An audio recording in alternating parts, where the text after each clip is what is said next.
Samantala, nagsara at lumipat sa ibang lugar ang ilang negosyong apektado ng road elevation project sa Dagupan City. Ang sitwasyon doon yatid live ni Jasmine Gabriel Galban.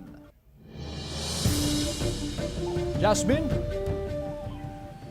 Chris, tuloy-tuloy pa rin ang road elevation project sa lungsod ng Dagupan. Dito sa bahagi ng Arellano Street, kasabay ng drainage construction, ay tinatambakan na rin ng lupa ang kanang bahagi ng kalsada.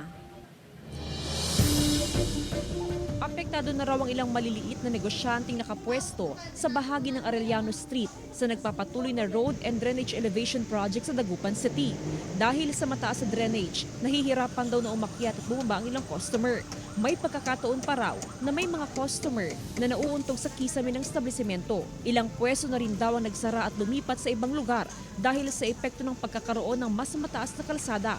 Sobrang hirap po kasi marami pong nawalan ng tulad po ng Yupang, sa kabila na rin po, customer din po namin sila. Apo. Yes, ma'am. Bali, ang pagbebentahan po namin dito, mga taong labas po. Giit ng lokal na pamahalaan na bago pa simulan ng proyekto ay kinausap na ang mga maapektuhang negosyante.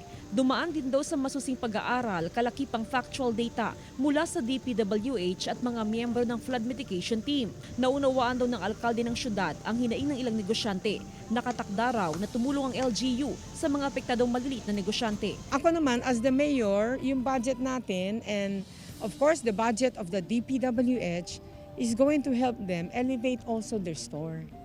So, we work together as a team. Binigyang diin ng alkalde na hindi kasama ang downtown area sa mga kalsadang patataasan.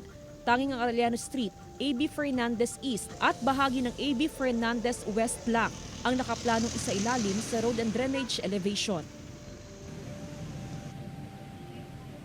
Chris, ayon sa lokal na pamahalaan, nag-abiso ng mga malalaking negosyo na sasabayan nila yung road elevation project ng city government. Ibig sabihin ay i-elevate na rin nila yung flooring ng kanilang mga gusali o ng mga establishmento. Samantala, ongoing yung consolidation sa bilang ng mga maliliit na negosyong tutulungan ng city government na pataasan din yung kanilang mga flooring ng mga gusali. Chris? Maraming salamat, Jasmine Gabriel Galban.